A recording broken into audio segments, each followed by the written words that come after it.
No vídeo de hoje eu vou te mostrar o princípio mais importante para você conseguir emagrecer e permanecer magro e saudável pelo resto da vida. E esse princípio é a autodisciplina. E se esse assunto te interessa, vem comigo que eu vou te explicar um pouco mais.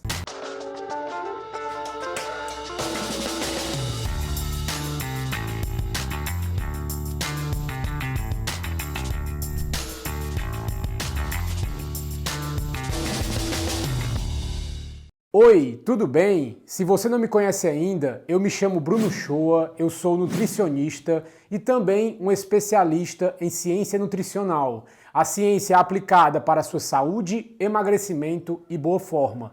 E no vídeo de hoje nós vamos discutir um pouco sobre a autodisciplina, o princípio mais importante para você conquistar qualquer coisa na sua vida, seja emagrecimento, saúde ou riqueza. Mas antes de dar início a esse vídeo, eu já vou te pedindo para deixar o seu like, se inscrever no canal e ativar o sininho, para sempre que saírem vídeos novos, você ficar sabendo. E também, quando você faz isso, me ajuda muito a levar essa informação ao máximo de pessoas possíveis, além de me motivar bastante a trazer mais conteúdos aqui para o canal. E para falar sobre autodisciplina, eu vou utilizar um dos melhores livros que eu já li, Mais Esperto que o Diabo. Eu vou pegar um capítulo desse livro, onde o nome do capítulo é Autodisciplina, onde ele aborda mais esse tema. Eu vou ler um pouco do que tem escrito nesse capítulo e vou comentar um pouco com vocês, pegando mais essa abordagem de alimentação, nutrição e saúde. Eu já li esse livro 2 vezes. Ele realmente foi um divisor de águas na minha vida. Existe um Bruno antes de ler esse livro e outro Bruno nasceu depois de ter lido esse livro. Ele abriu muito a minha mente. É um ótimo livro e eu recomendo caso você tenha interesse. Só para vocês terem uma ideia, depois que eu li esse livro, eu mudei tanto que algumas pessoas até acharam que eu fiquei meio doido. Mas na verdade não, eu só fiquei mais desperto e consegui entender melhor esse mundo em que nós vivemos. E se você nunca ouviu falar desse livro, ele foi escrito por Napoleon Hill, um autor e empreendedor norte-americano, muito conhecido pelo seu outro livro, Pense e Enriqueça. Os seus ensinamentos influenciaram gerações inteiras de líderes que buscavam o sucesso. Os seus livros foram um pilar fundamental para todos os outros escritores de autoconhecimento e pensamento motivacional. E o seu livro, Mais Esperto que o Diabo, tem uma história muito interessante. Ele foi escrito em 1938,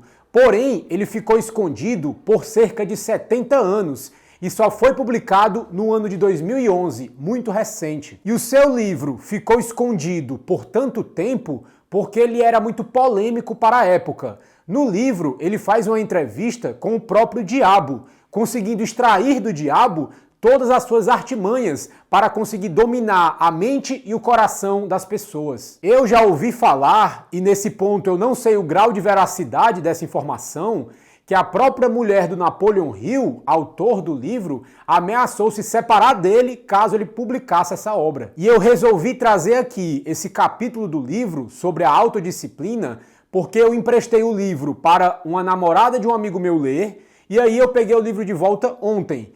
E ela não leu o livro todo, ela leu mais que a metade, quase terminando, mas não chegou a terminar o livro.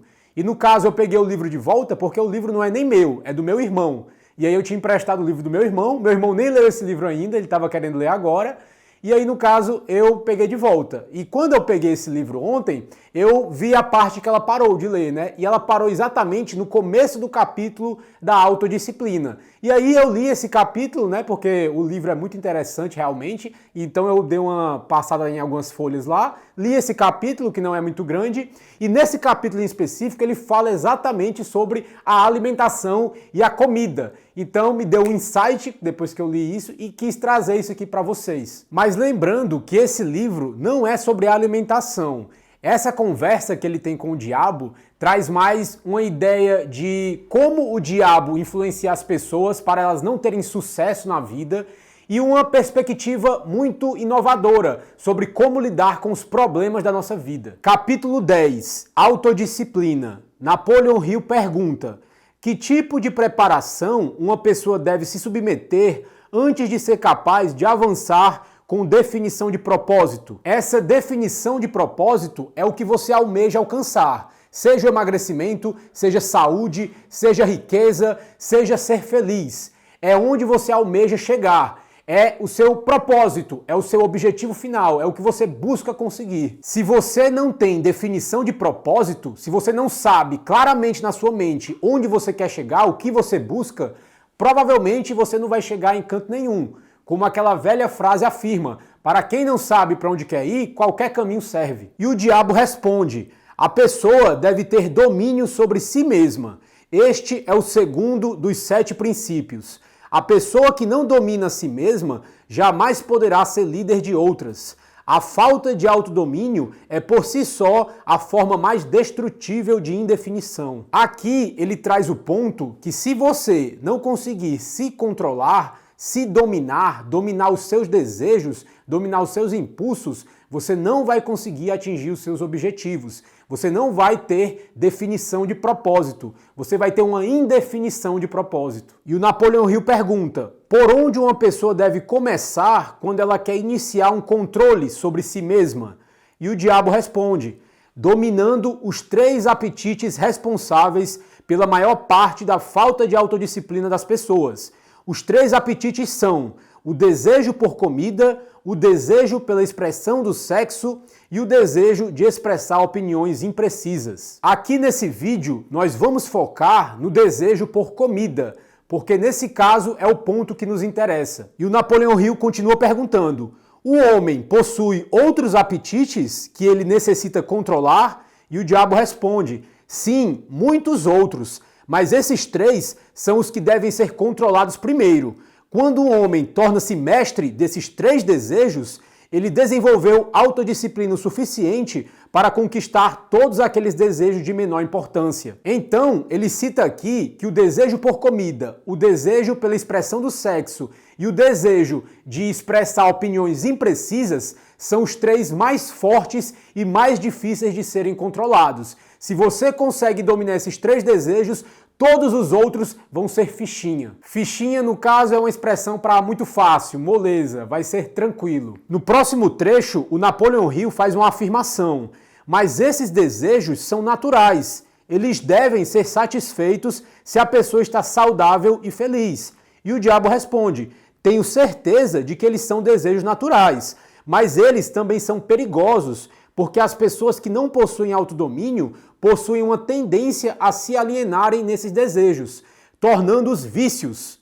O autodomínio contempla um controle suficiente tal que todos os desejos podem ser satisfeitos de forma a cumprir as necessidades básicas, alimentando o corpo com o que é necessário e segurando aquilo que é excesso. Nesse ponto, eu posso até citar uma velha doutrina grega do tempo de Sócrates e Platão, chamada doutrina do meio, a doutrina do meio termo. Nada em excesso é bom, tudo tem que ser equilibrado. A diferença entre o veneno e o antídoto está na dose. E nessa afirmação, ele nos diz que nós podemos fazer tudo o que nós quisermos.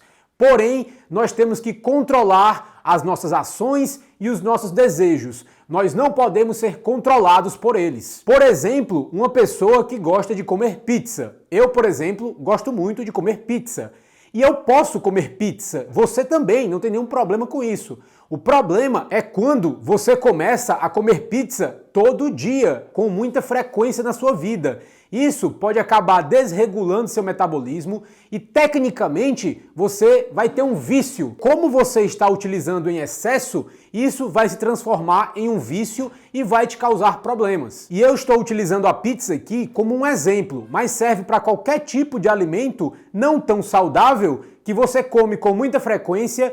E se você decide parar de comer esse alimento por um mês, você não consegue. Então você não tem a autodisciplina de conseguir equilibrar o consumo desse alimento. E dessa forma ele se torna prejudicial e tecnicamente você acaba viciado nesse alimento. Se você desafia essas pessoas que comem muito açúcar e muito pão no dia a dia a pararem de comer por uma semana ou por um mês, elas não conseguem, elas não têm a autodisciplina, o controle sobre si mesma para conseguir parar de comer aqueles alimentos. Não é nem para a vida toda, é por um curto período. Algumas pessoas não conseguem e ainda dizem que não estão viciadas. É a mesma coisa de uma pessoa que está viciada em cocaína dizer que não está viciado, mas não consegue parar de utilizar. É a mesma analogia. Então, nós podemos extrair daqui que o grande problema do ponto de vista de alimentação não é a comida errada que você come, não é o açúcar que você usa, não é o pão que você consome, e sim a forma que você vai estar utilizando esses alimentos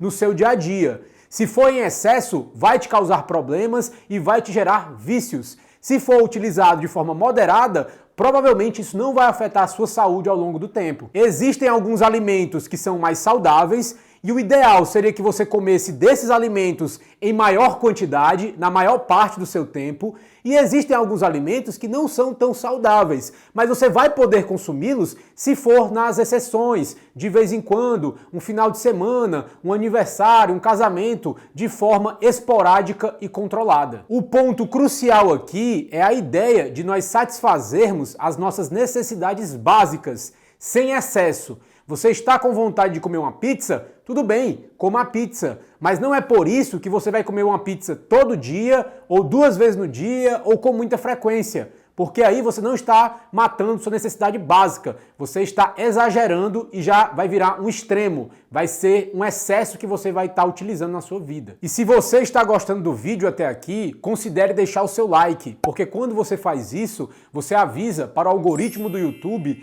que esse conteúdo é relevante. E eu te agradeço muito. E o Napoleon Hill continua. O seu ponto de vista é tanto interessante quanto educacional. Descreva os detalhes pelos quais eu possa entender como e em quais circunstâncias as pessoas se excedem nos seus desejos. E o diabo responde: pegue o desejo por comida, por exemplo. A maioria das pessoas é tão fraca na autodisciplina que enche o estômago com combinações de alimentos altamente ricos, que por sua vez satisfazem o gosto, mas fazem com que os órgãos da digestão e da eliminação trabalhem em excesso. Eles colocam em seus estômagos tanto quantidade quanto combinações de comidas, as quais a química do corpo somente consegue descartar, convertendo a comida em toxinas venenosas. Esses venenos entopem e ficam estagnados no sistema excretor do organismo, até o momento em que ele diminui o trabalho do organismo na eliminação dessa matéria de sobra. Após um tempo, o sistema gastrointestinal para de funcionar de forma saudável e a vítima acaba tendo o que se chama de constipação. A partir daí, ela está pronta para ir para o hospital. A autointoxicação pelo sistema gastrointestinal leva a máquina do cérebro a tornar-se algo como uma massa disforme. A vítima então fica lenta nos seus movimentos físicos e mentalmente irritada e irrequieta. Se essa pessoa pudesse dar uma olhada e pudesse sentir o cheiro do seu sistema gastrointestinal, ela teria vergonha de se olhar no espelho. Os sistemas excretores das cidades não são os lugares mais agradáveis quando eles tornam-se sobrecarregados ou entupidos, mas eles são limpos e suaves quando comparados ao sistema gastrointestinal quando está sobrecarregado ou constipado. Essa não é uma história bonita para ser associada ao ato agradável e necessário de comer, mas as coisas são como são. E neste caso, conclui-se que comer em demasia e combinar alimentos de forma errada é o que causa a autointoxicação. As pessoas que comem sabiamente e mantêm os seus sistemas excretores limpos dificultam o meu trabalho, porque um sistema intestinal em perfeito funcionamento significa um corpo saudável e um cérebro que funciona de forma apropriada. Imagine, se a sua imaginação conseguir chegar a tal ponto, como qualquer ser humano poderia mover-se com definição de propósito com o seu sistema intestinal com uma quantidade de veneno o suficiente para matar 100 pessoas se fosse injetado diretamente na corrente sanguínea? Aqui, o ponto importante, na minha opinião, não é nem a questão da constipação, porque não necessariamente você tem que estar se alimentando mal para estar constipado, e nem a questão do sistema gastrointestinal, mesmo que realmente acabe meio que danificando, prejudicando o seu sistema digestivo e gastrointestinal. Tem uma alimentação muito rica e em grande quantidade de alimentos pouco nutritivos e que estão esculhambando o seu metabolismo. Mas o ponto principal aqui mesmo é a questão da autointoxicação. Toda vez que você come um alimento mais ruim, digamos assim, como uma pizza, um sorvete, um chocolate, algo que tem muito açúcar, muita farinha, margarina ou óleo vegetal, você está se autointoxicando. Porém, o seu corpo tem a capacidade de lidar com aquela intoxicação, se for moderadamente e em baixa quantidade. O grande problema é quando você se autointoxica todo dia ou com muita frequência. Toda vez que nós estamos comendo, ou nós estamos alimentando doença, ou nós estamos prevenindo essa doença. Não tem um meio termo. O grande ponto aqui é encontrar o equilíbrio na balança para a balança pesar sempre mais para a saúde. Você sempre vai comer mais alimentos que estão prevenindo a doença e nas exceções, na minoria das vezes, você pode se dar ao luxo de satisfazer o seu prazer. Comer algo para matar a sua vontade, comer algo que não é tão nutritivo, que pode ser até intoxicante para o seu corpo, intoxicar o seu organismo. Porém, como você vai fazer isso nas exceções, em uma pequena parcela da sua semana, uma pequena parcela da sua vida, provavelmente isso não vai te gerar problemas. O grande ponto aqui que eu quero que vocês compreendam é que o problema do mundo moderno são os excessos. O problema não é o açúcar, o problema não é a farinha de trigo, não é a margarina e não é o óleo vegetal. Mesmo que essas substâncias sejam muito prejudiciais para o nosso corpo. O problema é a forma como nós utilizamos essas substâncias na nossa vida. Se você usa de uma forma controlada, moderada, sem excessos, provavelmente você vai conseguir consumir esse tipo de substância, mesmo fazendo mal à sua saúde, mas como você está consumindo de uma forma inteligente, moderada e controlada, isso não vai te causar problemas. Muito provavelmente. E eu sempre falo muito provavelmente porque nós temos que levar também em consideração a individualidade genética de cada pessoa. Existem algumas pessoas que já têm uma predisposição maior a ter certas doenças, principalmente pessoas que têm um histórico familiar de algumas doenças específicas, e essas pessoas em específico vão ter uma probabilidade maior de desenvolver certos tipos de doenças. Então, elas têm que tomar um cuidado maior quando utilizarem esses alimentos mais errados. Esse tipo de pessoa tem que ter um controle maior na sua alimentação. Agora, se você não tem uma predisposição genética já tão grande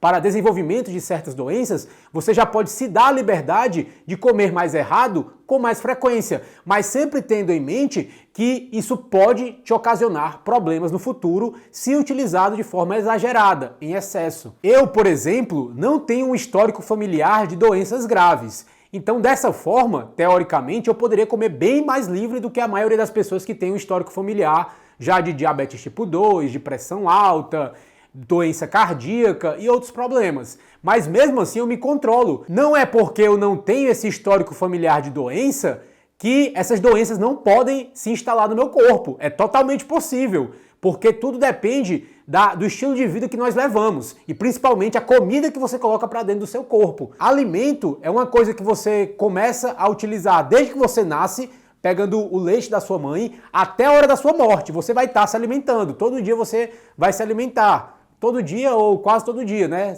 Tem gente que faz jejum e tem dias que acabam não se alimentando. Mas vocês entenderam aqui o conceito. Você vai estar comendo durante toda a sua vida. Então a qualidade da comida que você joga para dentro do seu corpo vai interferir muito a sua saúde ao longo do tempo. Muito mais do que histórico familiar. O histórico familiar, a sua genética, eu gosto até de fazer uma comparação aqui. A genética, ela carrega a arma. Ela bota munição na sua arma. Essa arma seria a arma da doença. Então, a genética bota munição na arma. Mas o que vai disparar a arma, o que vai puxar o gatilho, é o seu estilo de vida. É o que você come, é o que você bebe, a atividade física que você faz ou não faz. Tudo isso vai estar interferindo na sua genética específica. Se você tem uma genética com mais tendência a ter doença, você tem uma probabilidade maior de desenvolver essas doenças se você não tomar cuidado. Se você não tem um histórico familiar, não tem uma genética a desenvolver certas doenças, isso não quer dizer que você não vai ter, só que você tem uma chance menor de desenvolver essas doenças, mesmo sem ter tanto controle na sua alimentação. Mas é totalmente possível que você tenha as mesmas doenças. O que vai diferir a questão da genética é a facilidade que você vai ter uma doença ou não. Mas todo mundo pode ficar doente, não existe exceções. E o Napoleon Hill continua perguntando: e todo esse problema é o resultado da falta de controle sobre o apetite por comida? E o diabo responde: bem, se você deseja ser absolutamente correto, deveria dizer que comer de forma inapropriada é a grande responsável pela grande maioria das doenças do corpo e praticamente todas as dores de cabeça. Se você quer prova disso, selecione 100 pessoas que sofrem com enxaqueca e dê a cada uma delas uma lavagem intestinal completa, com um grande enema. E observe que não menos do que 95 das dores de cabeça desaparecerão dentro de alguns minutos após os seus intestinos terem sido liberados. E isso é basicamente o que eu acabei de citar anteriormente, né? A questão da alimentação e o desenvolvimento de doenças. A maioria dos problemas do nosso mundo moderno de hoje é causado por maus hábitos alimentares. As pessoas têm uma alimentação ruim durante 10, 20, 30, 40 anos. Doenças começam a se desenvolver nesse processo de alimentação ruim. Não só o seu peso aumenta, mas a sua saúde começa a descer. É uma proporção inversa. Seu peso aumenta, sua saúde diminui. E você começa a desenvolver diversas doenças. Diabetes tipo 2 é doença crônica que pode ser evitada por bons hábitos de vida. Pressão alta, doença cardíaca, tudo doença crônica, doença que não vem de fator genético. Lembrando, a genética aumenta a possibilidade de você ter isso, mas o que vai definir se você vai ter ou não essa doença é o seu estilo de vida e principalmente o alimento que você coloca para dentro do seu corpo ao longo dos anos. E o Napoleon Hill continua perguntando: por tudo que você diz sobre o trato intestinal, tenho a impressão de que o domínio sobre o apetite físico por comida significa também o domínio sobre o hábito de negligenciar e manter os intestinos limpos. Isso está correto? E o diabo responde: sim, isso é verdade. Tão importante quanto eliminar o lixo do organismo e as porções não utilizadas de comida é ingerir as quantidades corretas, bem como as combinações adequadas de alimentos. E aqui ele traz aquele velho conceito de quantidade de comida e qualidade da comida. É lógico que comer muita comida, comida em excesso, não vai te fazer bem. Lembre sempre, todo excesso é prejudicial. Mesmo que você esteja comendo comidas saudáveis, mas se for em excesso, isso pode te causar problemas. Então a quantidade é importante, mas muito mais importante do que a quantidade é a qualidade da comida que você está ingerindo. Se você estiver comendo muita comida, mas comidas saudáveis, alimentos naturais, não processados ou minimamente processados, dificilmente você vai comer em excesso, porque esses alimentos são muito autossaciantes, então é difícil você acabar exagerando neles. E aí você não se preocupa tanto com quantidade, você mexe na qualidade e você só se preocupa com quantidade se for necessário. Agora, o grande problema é quando você está comendo alimentos de baixa qualidade. E esses alimentos de baixa qualidade é o tipo de alimento que com maior facilidade você come em excesso, come em exagero. Por exemplo, você vai comer carne. Carne é um ótimo alimento saudável, muito nutritivo. Você não consegue comer carne de forma ilimitada. Eu mesmo, teve uma época que eu estava tentando comer muita carne, porque eu estava em processo de ganho de massa magra, e eu não conseguia comer tanta carne assim, mesmo querendo e mesmo me esforçando para isso. Carne é um alimento muito autossaciante, você não consegue comer em excesso, é muito difícil você fazer isso. Agora, quando você abre um pacote de biscoito, não importa quantos biscoitos tem lá. Você vai comendo um de cada vez, come o pacote inteiro e se tivesse outro pacote, você comeria o outro pacote. Bolo também. Você come um pedaço de bolo, come 2, come 3. Se deixar, você come o bolo todo em um dia. Então, alimentos de baixa qualidade é muito mais fácil que você coma em grande quantidade. E aí você tem que se preocupar com a quantidade do alimento, é lógico. Mas quando você está comendo alimentos de alta qualidade,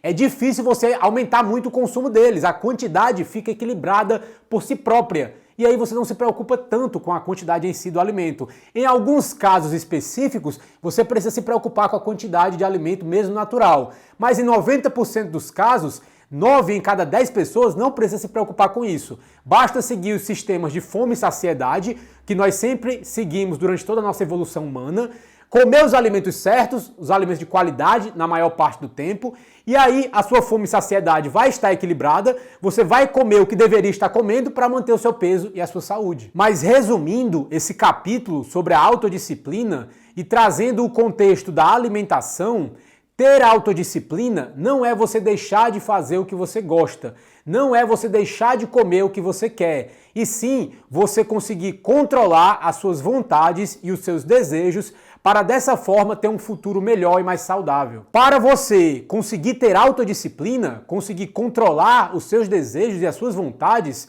o primeiro passo é você ter uma definição de propósito clara, ter claro na sua mente o que você busca, onde você quer chegar, por que você está fazendo isso no dia a dia, o que é que você quer alcançar. Eu quero emagrecer, eu quero me manter saudável, eu quero reverter uma doença que já se instalou no meu corpo, que é possível. Então você primeiro deixa claro na sua mente onde você quer chegar, por que você está fazendo isso no seu dia a dia. O que você almeja alcançar com tudo isso? Depois que você tiver isso claro na sua mente, você vai fazer um acordo com você mesmo sobre algumas ações que você tem que fazer durante a sua semana e algumas ações que você vai ter que evitar durante a sua semana para conseguir chegar nesse objetivo que você busca. Eu, por exemplo, tenho várias metas e vários objetivos que eu ainda busco alcançar.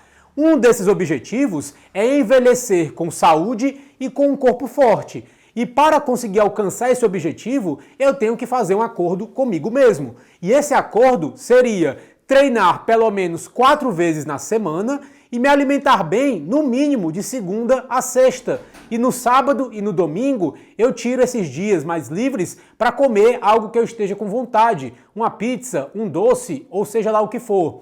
Às vezes acontece de eu comer uma besteira no meio da semana, às vezes acontece, é normal, mas sempre tenha em mente em utilizar essas refeições mais livres, que eu chamo de refeição livre, né? Um tipo de comida que não está te nutrindo e não está te deixando mais saudável, de vez em quando. Ah, vou usar numa quarta-feira. Tudo bem, não é o fim do mundo. Você ainda pode usar no final de semana também. Desde que você tenha claro na sua mente que a maioria das refeições que você fez na semana foram refeições boas, saudáveis, com alimentos nutritivos. Isso é o mais importante.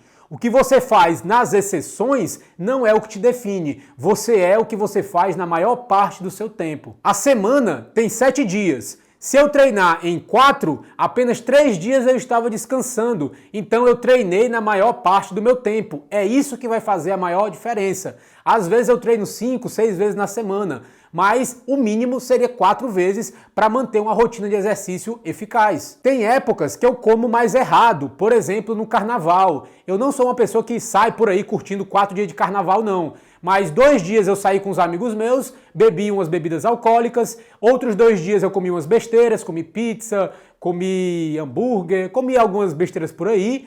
E durante esse período de carnaval eu me dei a liberdade de ficar mais livre nesse período específico, sabendo que carnaval é uma vez no ano, a cada ano. A mesma coisa no Natal ou Réveillon, é uma época que eu me dou uma liberdade para comer o que eu quiser, o que eu tiver com vontade, porque são épocas esporádicas, acontece uma vez no ano, você não vai manter aquilo ali durante o resto do ano. Então, você tem que ter claro na sua mente o que você faz de certo e o que você faz de errado. E sempre ter nítido na sua vida, fazer mais coisas certas do que coisas erradas. Manter uma alimentação sempre mais saudável do que uma alimentação ruim. Mesmo que numa semana você acabou comendo mais ruim do que normal, não tem problema. Semana que vem você compensa. Segunda a sexta, se alimenta bem. Final de semana, aí você tira 2 dias mais livres para comer o que você quiser. Aí lembrando, esses dias livres que você vai comer o que você quiser, você não vai passar o dia todo comendo porcaria. Isso é um absurdo. Você vai tirar uma refeição específica ali do seu dia. Eu indicaria até um lanche da tarde ou até à noite. Eu gosto de comer mais à noite, alguma besteirazinha. Mas durante as outras refeições do dia, você vai continuar se alimentando bem. Essa questão de dia do lixo, você passar o dia todo comendo porcaria, é coisa de maluco. Por isso que eu chamo de refeição livre e não dia do lixo. A refeição livre, você vai pegar uma refeição do seu dia e nessa refeição você vai comer o que você quiser. Nas outras refeições do dia, você vai continuar se alimentando bem, porque você tem que nutrir o seu corpo. Então, para finalizar o vídeo, eu diria que para você conseguir ter autodisciplina, você precisa fazer 3 coisas. Primeira coisa é ter claro na sua mente onde você quer chegar. A segunda coisa é fazer um acordo com você mesmo sobre o que você tem que fazer no seu dia a dia para conseguir chegar onde você quer. E a terceira coisa é fazer o que tem que ser feito. E o caso de sucesso de hoje é um dos meus pacientes, o Paulo Marcelo. Ele fala que já conseguiu perder 16 quilos desde a mudança alimentar que nós fizemos na rotina dele. E é isso que acontece quando você utiliza o melhor que a ciência nutricional atualizada tem a te oferecer. E quando você consegue atrelar isso com a sua própria autodisciplina, você vai muito longe. Parabéns, Paulo. Bem, pessoal, mas por enquanto é isso. Eu espero que esse vídeo tenha te ajudado de alguma forma, tenha feito você entender melhor essa questão da autodisciplina, que é fundamental para você conseguir conquistar qualquer coisa na sua vida, como eu até falei no começo do vídeo, seja emagrecimento, seja saúde, seja riqueza, seja lá o que for. Se você não tiver autodisciplina, você não consegue chegar lá. É o que você precisa ter para conseguir alcançar os seus objetivos na vida. Mas eu vou ficando por aqui, a gente se vê em um próximo vídeo. Um abraço e tchau!